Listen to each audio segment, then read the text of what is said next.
Hello, everybody, and welcome back to the late night talk show. This is One Hub Racing here on a Sunday evening. Myself and Odems in the commentary box here tonight to discuss all of Friday's races. Round 3 in Brazil. Odems, it was one of your favourite. Unfortunately, it didn't last very long for you. No, it didn't, but we don't need to talk about that. Well, we shall definitely come to that later on and have an No, we in-depth won't. discussion. It's not needed. But yeah, no, it's fine. We can do that, no problem. But yeah, you joined us in the commentary box for the podium tier, and my golly, was it an entertaining race? Yeah, it was insane. Like, no matter where you looked, something absolutely crazy was happening. And yeah, it was a joy to watch. It was a joy to commentate over, and the podium tier really outdid themselves. Yeah, it was a joy to have you in the commentary box with myself and Sean. Wish we could have you there every week. I mean, it's possible. Yeah, and then, well, yeah, we'll do it.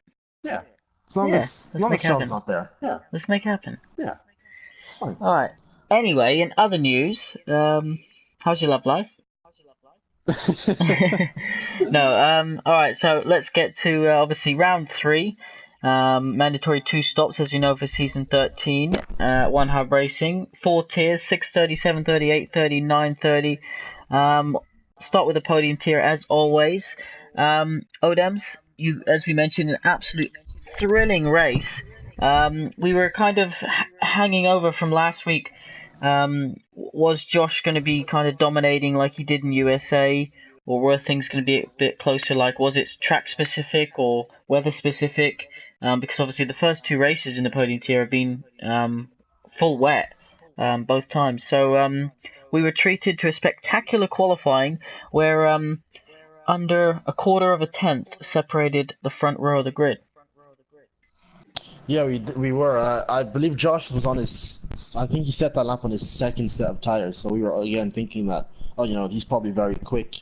That qualifying was crazy. Gazman was close there as well, as was Jamie. It was a very intense quality. I think Yanyan just nicked it at the death, and that qualifying definitely was a nice prelude to the race that was to come. Yeah, it definitely was, and the top 3 went on to battle throughout the race. Gaza getting involved late on, and we saw some good sportsmanship as well. We'll come to it, see if we can find exactly when it was, Odens. But I remember a point where Ian and Josh came together, I believe, and Ian waited up for Josh, which is, you're battling for the lead. You obviously want to win, but it's so nice to see that, sportsmanship comes first. Yeah, it was very good to see. It helped that he wasn't really in any direct like chance of losing because he could just happily because he and Josh were so far ahead that he was able to just let him back past. In fact, I think the second time I don't think he was actually going to let him back past until he saw that Josh re-overtook Gaza, so he let him back past again. But yeah, sportsmanship did rule the day, and it was very nice to see. Yeah, it definitely was always good to see when that happens. Puts a little smile on your face. Alrighty, so top 10 in qualifying were Ian, Josh, Gaza, Jamie, D-Boy, Dan, who had a good qualifying and a good race, has to be said. Spider Atlas, Aaron, Ivan, Ols, and Rex. They made the top 10. Now, on to the race. And as we get the formation lap underway, we can see down into turn 1. It's one of these corner zones where you almost expect some sort of incident, but it was pretty clean from these guys. The 2 Red Bulls having a little touch. They went 3 wide in turn 2, but somehow survived. I have no clue how they survived that as well. It was insane. Like 3 people into turn 2. 2 of them teammates. One of them was the Mercedes of Aaron, Jay Spencer, and it was amazing. Gazman did lose out on it, but how they managed to go through there without any, I don't even think there was any contact, let alone damage. That was insane.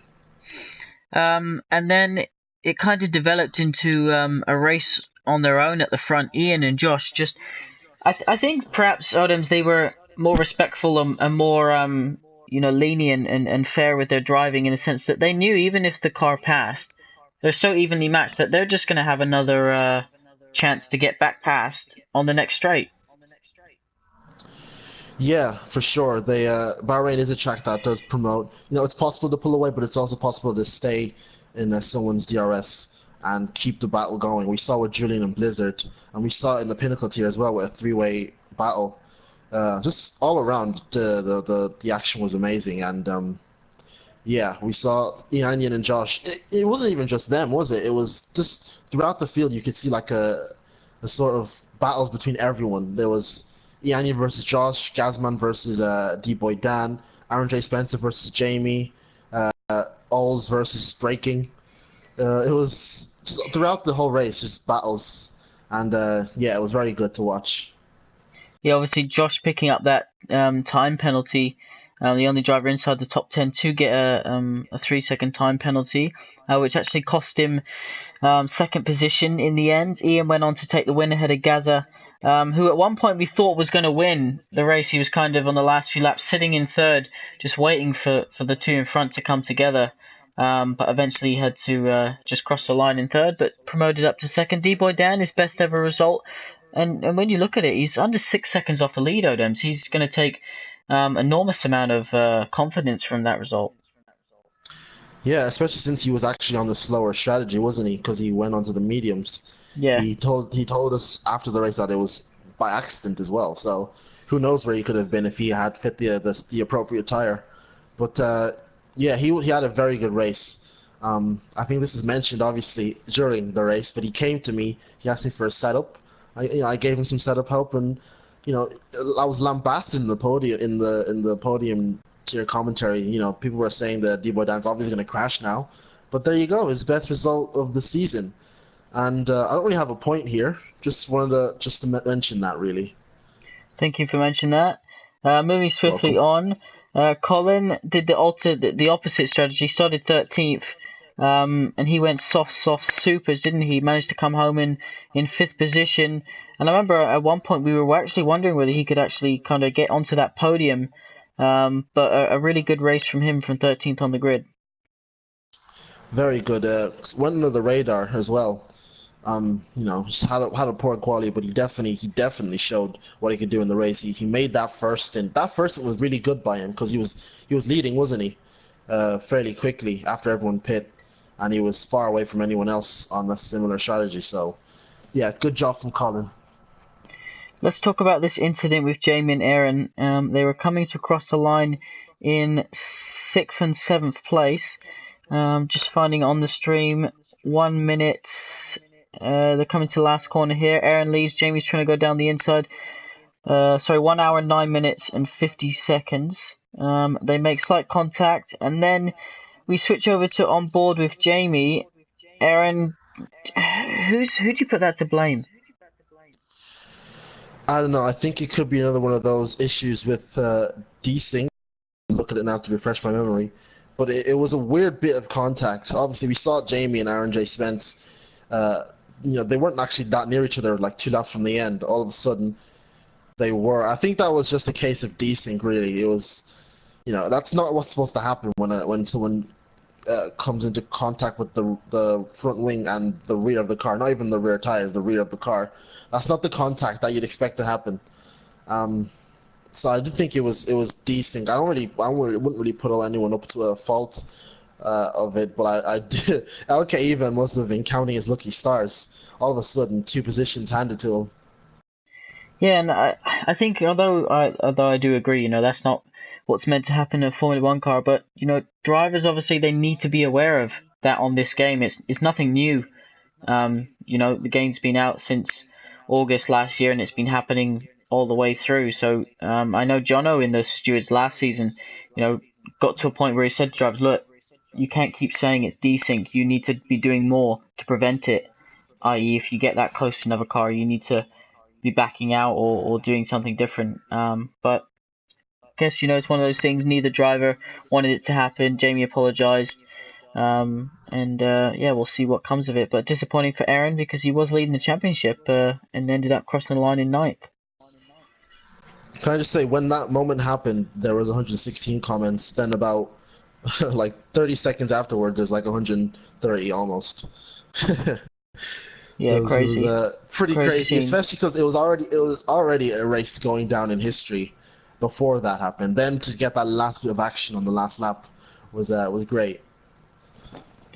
And Thunder Phoenix in the points again. Quick shout out to him for continuing that trend this season. All right, the precision tier.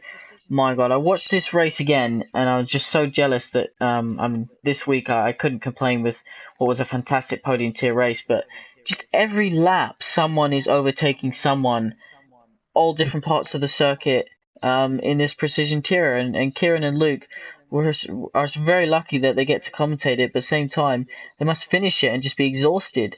I mean, look at qualifying, 7 temps covering the top 14 drivers. It's definitely got to be the most closest and best racing tier we've ever had at One Hub Racing.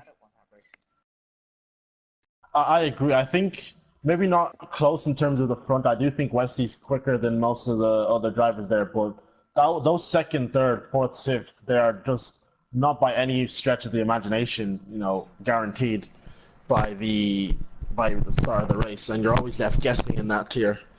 And once again, just every time you look, because I usually watch that tier while I'm practicing. Every time I look, there's always someone going down the inside of someone, or slipstreams or battles. Yeah, I don't think there was as much carnage as there usually was in that tier, so that's good as well. Yeah, and in qualifying, the top 3 are then separated by 1/2 of a second. You must look at that and think, Jesus, just one tiny break that 10 meters later could have got me pole position. But incredibly close between those guys. And then onto the race. We often see drivers doing the opposite strategy outside the top 10, often leading the race, but rather than in other tiers, there just being 1 or 2. There tends to be 5 or 6 of them in this tier, and you're almost like throughout the whole race, you're still trying to figure out with the 2 stops who's in what position. Yeah. For sure. In the precision tier. Like, I remember I was talking to Blizz and he was telling me, where's White Fountain and Scorpion. I was like, all right, so Scorpion is, I believe, second. And then White Fountain is last, or is he not last? No, I think he's 5th. No, I think he has a pit stop. I think someone else made a pit stop. I think he's 7th. It was like a weird, I don't know where the hell anyone is, actually. So it took a while to figure it out. But that is the weird nature of that tier, for sure. Yeah, as I mentioned, if you watch the stream, you pick any point in that stream, and I guarantee you the commentators will be on board with someone or broadcasting 2 cars about to go side by side, or one trying to overtake the other into the braking zone. It's just an absolutely mesmerizing race to watch. Westy won from pole position. Good result for him, his 2nd win in a row. Was made to work for it though. Joret perhaps making that strategy error. Finishes in 3rd, but Lawrence, his first podium One Hub Racing. Congratulations to him. It was, yeah. We're all just wondering when was Lawrence going to crash. I think he was overdue. But he kept on going, and all of a sudden, he's not all of a sudden, but he kept on going. All of a sudden, it's lap 29, and he's still there. He's still in 3rd, and he got his podium. So fair play to him. We know his friend Keane was very proud of him, and yeah, hopefully for him, he can get many more. Yeah, just needs to build on that, doesn't he? Sometimes it just takes one good result to, build the momentum and try and get your season in the direction that you want. Westy has already done that. 2 wins already this season. Joret, though, another podium for him. Do you see Westy walking away with this, or do you see some of these guys really taking it to him for the final, 5 races? If I'm honest, I do think Westy has it. I think he's pretty. A lot of people were surprised to see him in this tier. Because he was top end middle of Pinnacle last season, and I would not be surprised to see him to run away with it. But he still has to stay absolutely on it 100%, because one mistake and he can find himself in a title battle. Yeah, particularly qualifying. I think qualifying is much closer. I think in the race he just seems to be able to stride ahead, keep out of trouble, and I think that's playing to his advantage at the moment. But Nick L.J. Thompson in 4th position. Scorpion in 5th. Scorpion was running the podium positions. Good race for him. I was watching him. Some good overtakes. Lukey in 6th. Ever so hard to overtake as usual. White Fountain in 7th. Ashona from last on the grid, I believe, 19th. finishes in the points in 8th after his qualifying ban. TK in 9th position. I believe he was one of the drivers that made contact into turn 1 Odems and then waited for the guy he made contact with to repass him. So it's just all, as we mentioned earlier, it's always good to see. And then Nika, who was a fan favourite in the live chat, finished in the final point scoring position. Yep. Alrighty, Pinnacle Tier. Again, close qualifying. What's that? 8/10 of a second cover in the top 14.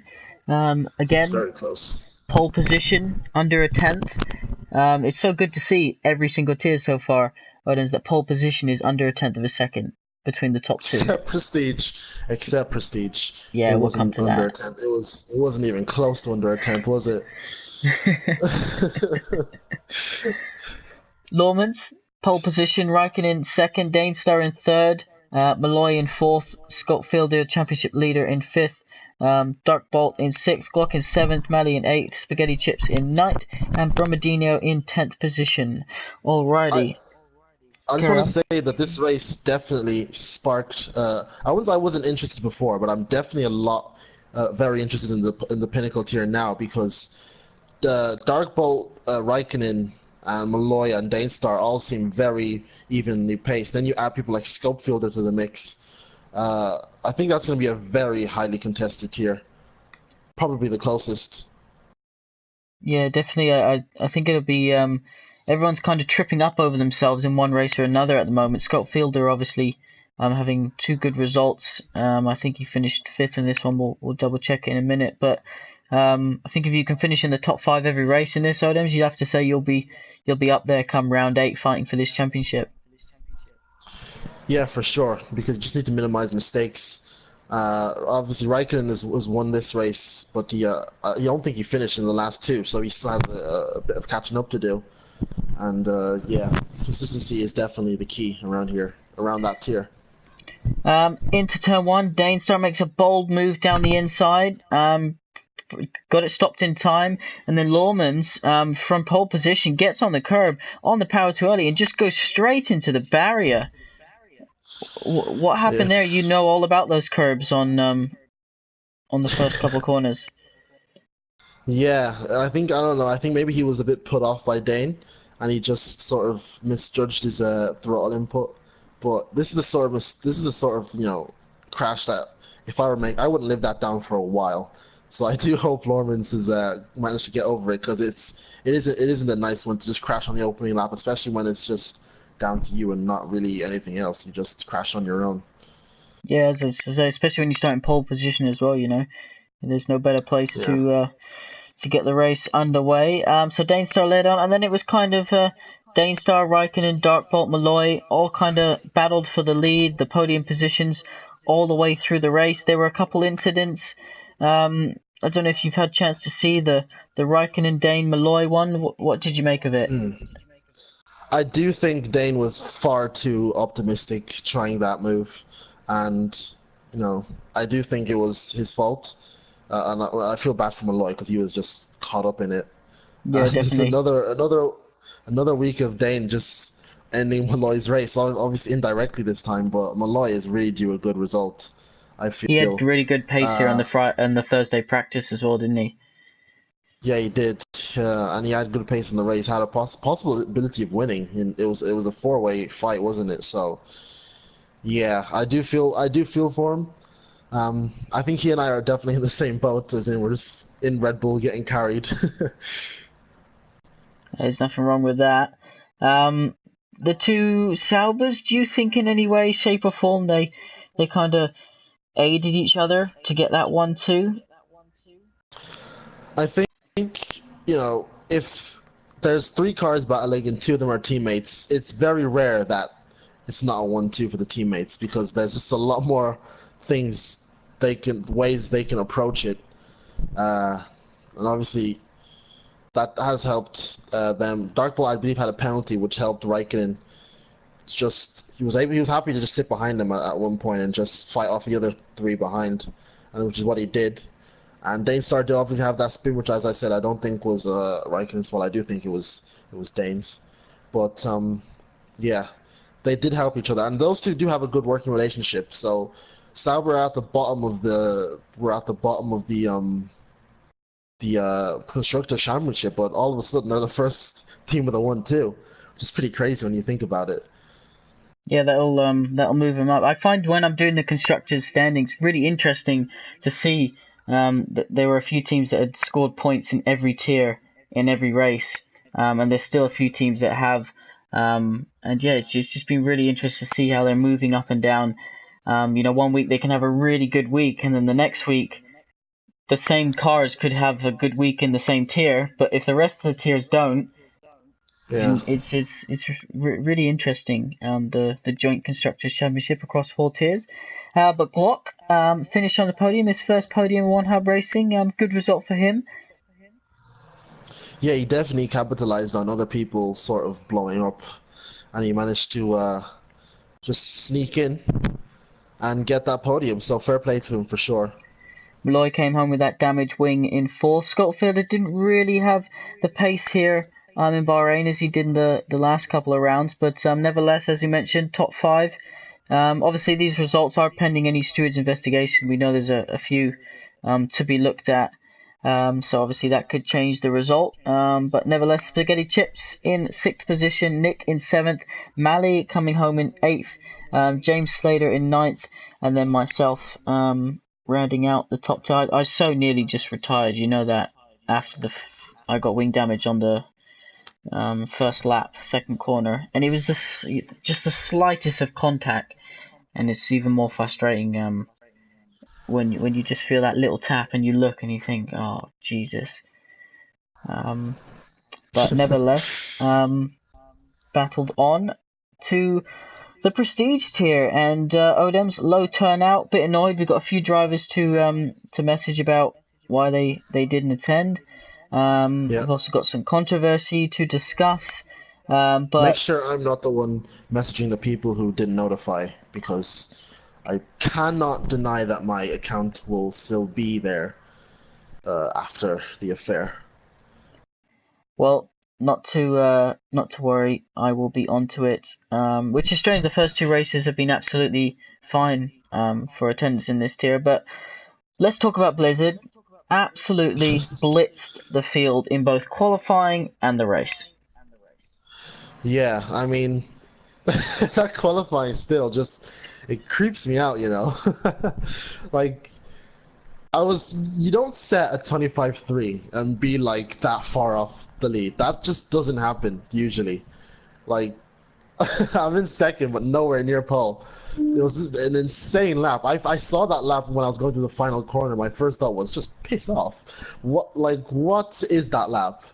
But yeah, that definitely, I think that took everyone who saw it by storm. Yeah, insane lap. And then in the race, obviously, with a little indirect help by me, he was able to just pull away.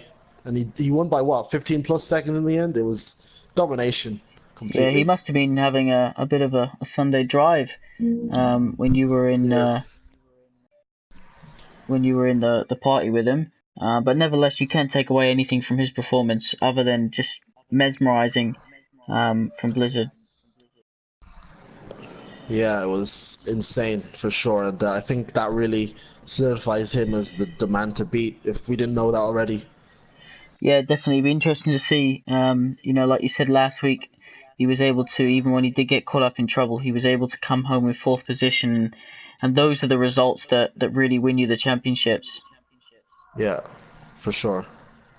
Alrighty, into the start of this race, Odems. Just want to get your thoughts. Obviously, Rafa and yourself made slight contact. Rafa got wing damage from it. It's just one of those stupid parts about the game where Rafa obviously suffered through the whole race because both stops they didn't change the wing even though he had it set to yes.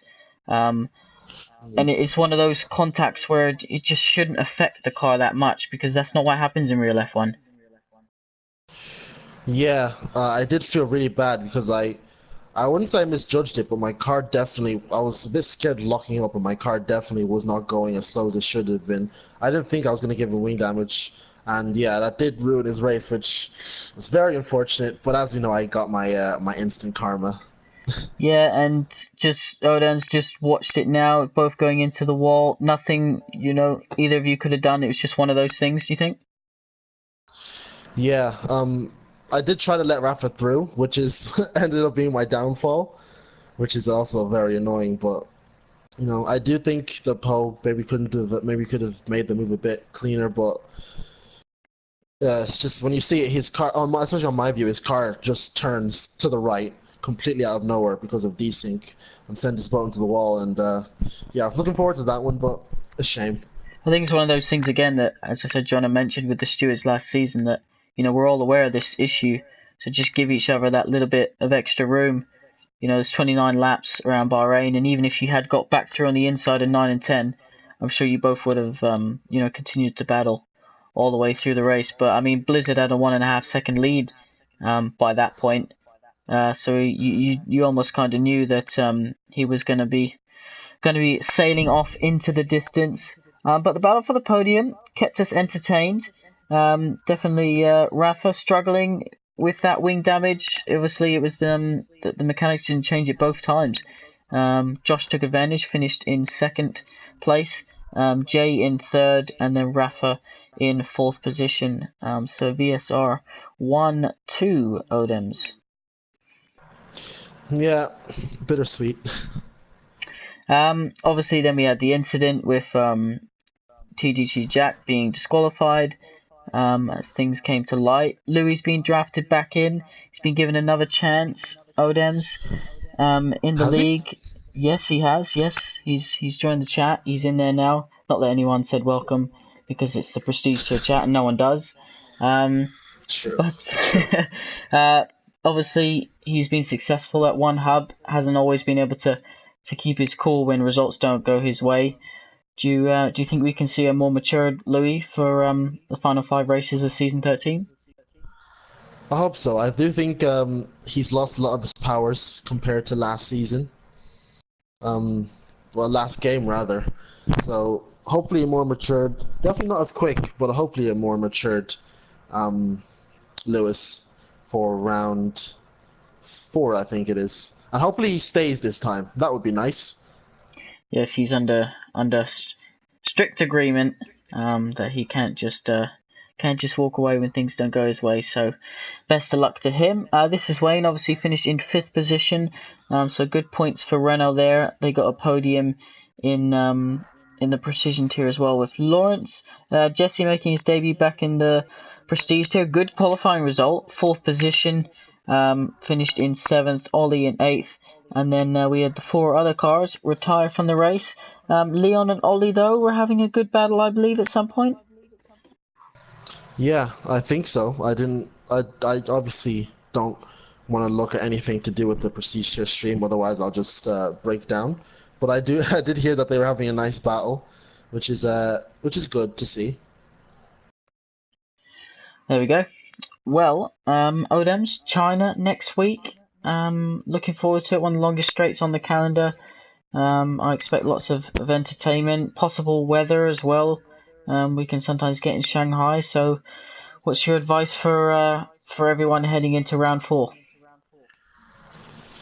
I don't know, because it's obviously one of those tracks where there's a big gap in the tire compounds, ultras to softs. So I wish I knew I could tell people advice, but I really feel like someone who has like what 4 points out of 3 races.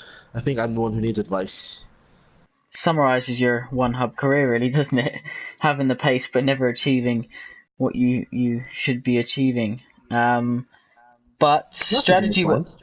strategy wise, you mentioned that kind of double gap between the tires. Do you think that makes the driver starting outside the top 10, that alternate strategy, more powerful than the guy starting inside the top 10?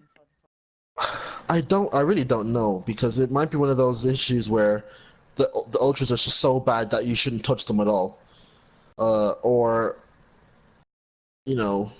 maybe they can get like a good second stint out of them, because obviously the tire temperatures has been improved in the patch. So I don't know. I think it'll definitely take a bit of a tinkering around to find out what the best strategy is. Probably ultras, softs, but I don't know. Maybe someone can make ultras soft or ultras mediums work. It'll be interesting to see who tries that. Yeah, definitely. Well, if you want to find out, we'll be live on Friday, 6:30, 7:30, 8:30, and 9:30.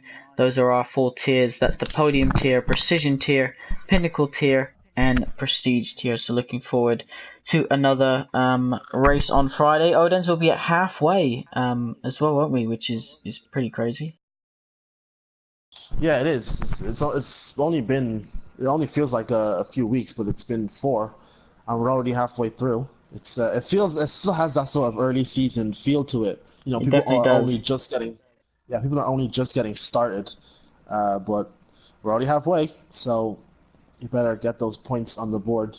A couple of races we'll perhaps even be able to start talking about kind of who's in the championship hunt, because there's only so many more points up for grabs. Obviously, we expect the constructors to kind of go towards the wire, but how good would it be to see all 4 tiers drivers championship go to the last race? Yeah, it will be. I was just reading the chat, so I have no clue what you said. I'm afraid. Um, Well, we're just going to that enjoy an that awkward was. silence then on your I behalf. guess. I guess we are. I'll take. I'm sorry for that one, guys. This awkward silence is on me. Um, Championship's going down to the last race. Is that what we expect? Mm, no. Well, it depends. Maybe in the pinnacle tier. Probably not in the prestige tier. Probably Podium not in tier, I think, precision. will.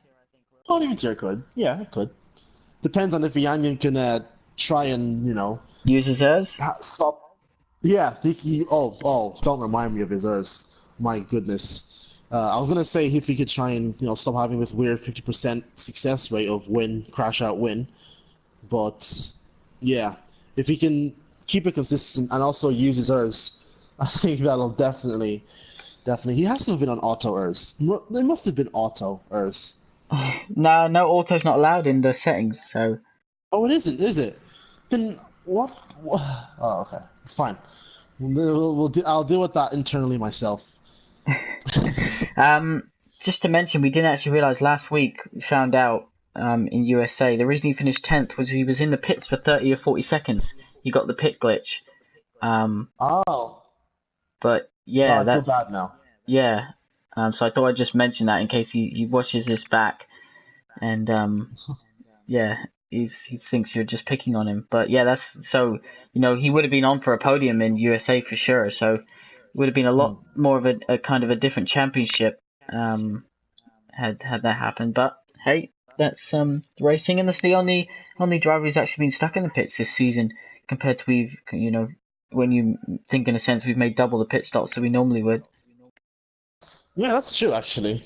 That's good to see that it's very low rate. I do feel bad that Ianyan, out of the what hundreds of pit stops made already, is the only Obviously, pit casualty. release is allowed on for this season because of the extra stops. So perhaps he didn't have his set um, to auto release him, Perhaps.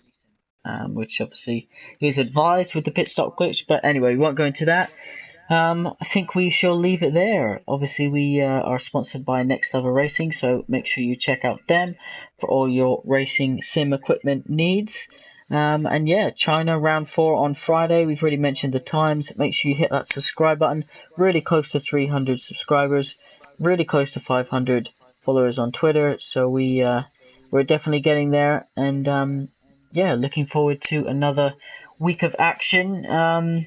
Drivers' press conference, just quickly, Odems. How did they handle it last week? I think the pressure definitely got to a few people. Fran didn't even turn up. I think he took to smoking weed, I heard, and he didn't even wasn't able to show up to the race. That was how much the pressure got to him.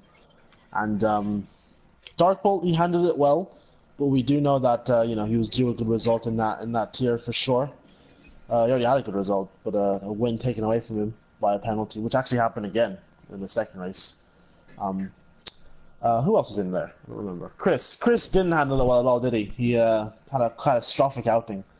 once again, which was a He had a massive really shame. good And start, didn't he? Chris was up to 6th from 18th on the grid, and then it yeah, kind of went downhill from there. yeah, and Yan Yan, was it Yan Yan? Who was it? No, it wasn't Yan Yan. Was it? It was.